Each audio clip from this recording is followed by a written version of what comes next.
Oke, hari ini saya akan menjelaskan tentang data flow diagram ya. Nah, apa sih data flow diagram itu?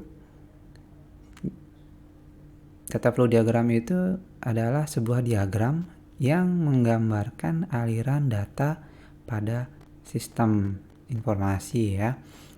Beda dengan flowchart activity, itu dia menggambarkan prosesnya. Kalau DFD itu dia menggambarkan aliran datanya ya.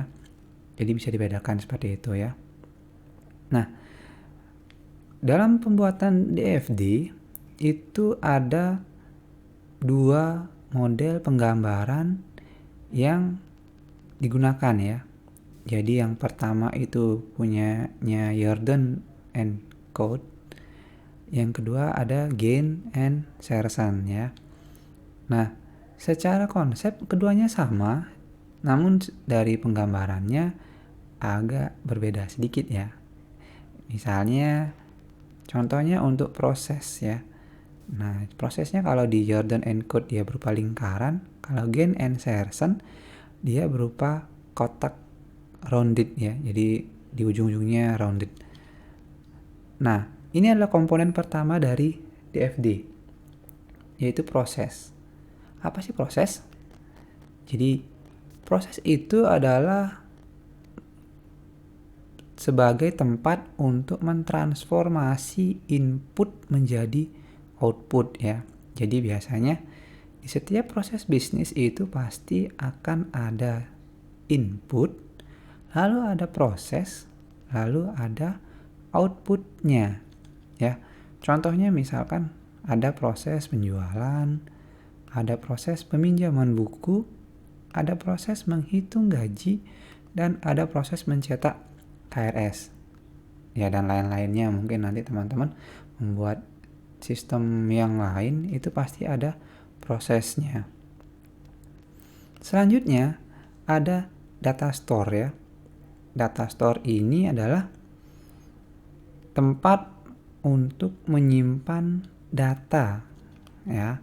Jadi di sini misalnya teman-teman membuat sebuah sistem yang ada database-nya, berarti data store-nya adalah database tersebut ya. Selain database bisa jadi juga ada file yang tersimpan di hard disk, yaitu data store juga tersimpan di hard disk tersebut. Kebanyakan mungkin menggunakan database. Nah, contohnya adalah kalau misalkan di proses tadi ada proses penjualan, pastinya ada data store penjualan.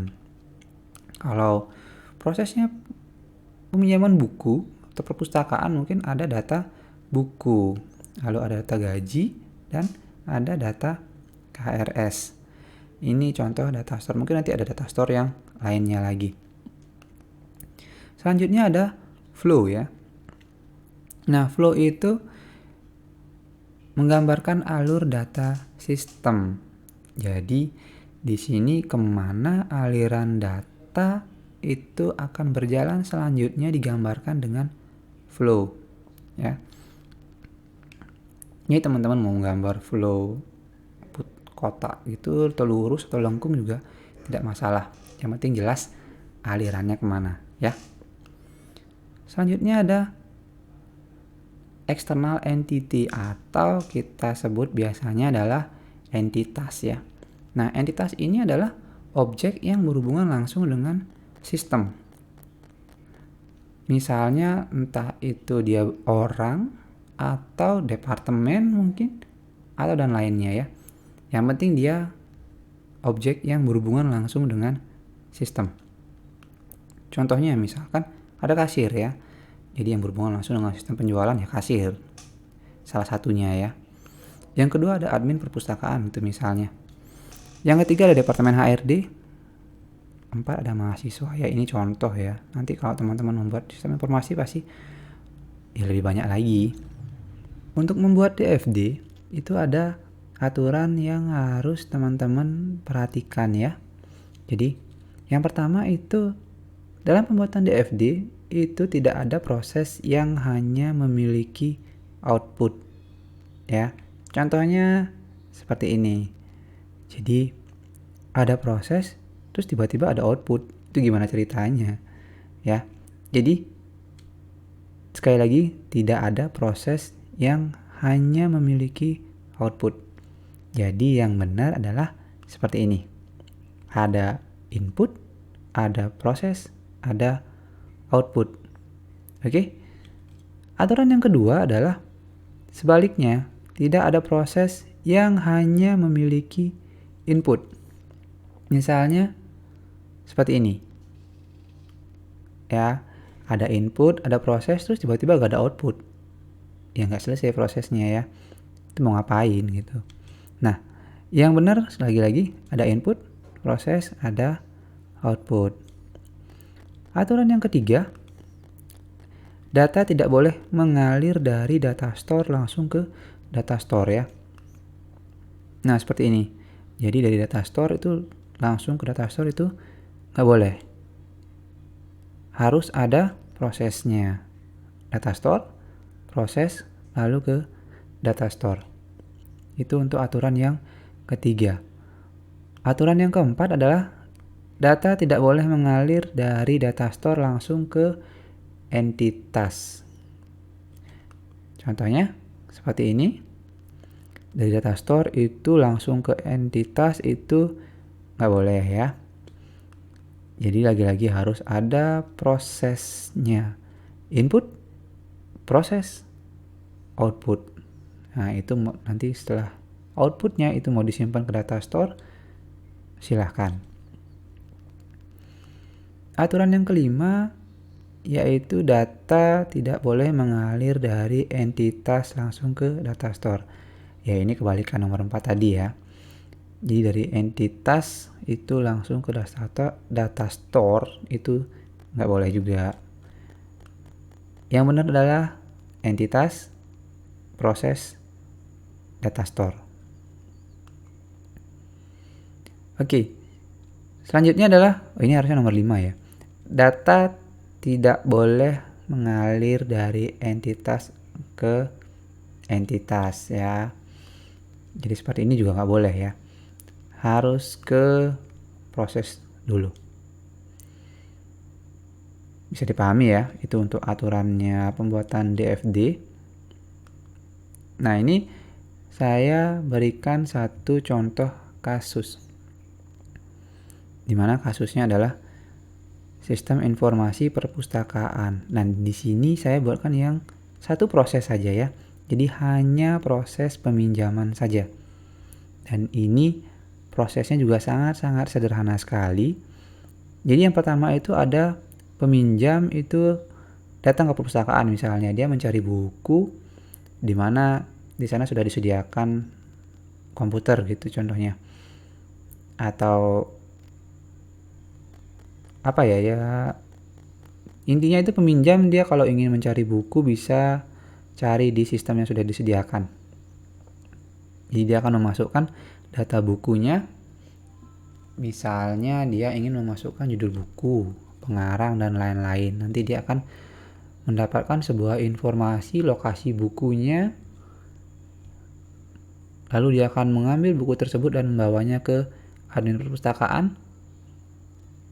Setelah itu admin perpustakaan akan menginputkan data peminjam dan data buku yang dipinjam. Selanjutnya si admin itu akan mendapatkan atau mencetak data peminjaman yang telah diinputkan sebelumnya ya. Nah ini kasusnya. Oke, yang pertama yang harus kita buat adalah DFD level konteks. Jadi level konteks ini adalah level yang umum dari DFD. Jadi di sini ada dari case-nya yang tadi itu entitasnya itu ada 2. Yang berhubungan dengan sistem itu adalah hanya peminjam dan admin perpustakaan. Jadi di sini entitasnya ada 2. Nah, di sini si peminjam dia menginputkan data buku ke sistem untuk pencarian tadi ya. Dia akan menginputkan data buku misalnya nama bukunya, pengarangnya ya. Lalu dia akan mendapatkan info buku. Di sini saya hanya menulis info buku. Bisa jadi nanti di sana dapatkan lokasi bukunya, di mana, mungkin stoknya ya, seperti itu ya. Jadi kita di sini buatnya info buku, simpel aja ya. Nah, untuk si admin itu dia akan menginputkan data peminjaman. Lalu ada data peminjam, data buku. Itu yang diinputkannya data buku itu misalkan ada buku baru gitu diinputkan ya. Jadi yang menginputkan itu si admin. Nah, si admin juga akan mendapatkan info peminjaman. Jadi yang dicetak itu tadi ya, yang dicetak setelah dia menginputkan data peminjaman, itu kita sebutnya adalah info peminjaman. Nah, secara konteks DFD-nya seperti ini untuk case kita tadi ya.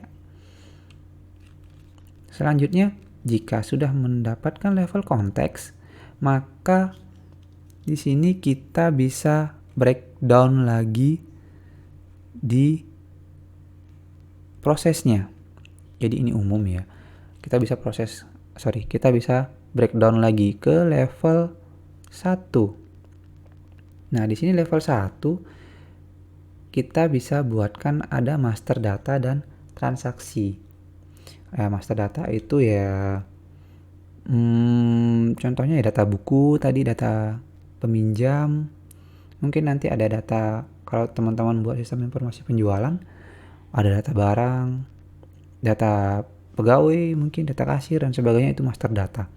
Itu saya kelompokkan ke master data. Lalu ada proses transaksi. Ya. Nah, sesuai dengan aturannya yang tadi, maka terbentuklah seperti ini DFD level 1-nya ya. Jadi peminjam dia menginputkan data buku. Ini kebalik ya. Jadi yang ini harusnya info buku, inilah data buku. Kebalik ya. Jadi si peminjam menginputkan data buku dan dia akan mendapatkan info buku dari master data ya. Nah, jadi gambarnya seperti ini. Jadi ada input, ini inputnya, ada proses, ada output ya. Jadi konsepnya yang paling penting dalam DFD itu adalah ada input, ada prosesnya, ada output. Jadi jangan sampai nanti teman-teman membuatkan sebuah DFD itu ada input, ada proses, nggak ada outputnya ya. Jadi aturannya ya. Ataupun nanti ada output, tiba-tiba muncul output apa gitu yang tidak ada inputnya, itu juga kurang tepat ya. Dimana dapatnya tiba-tiba muncul output, itu juga kurang tepat.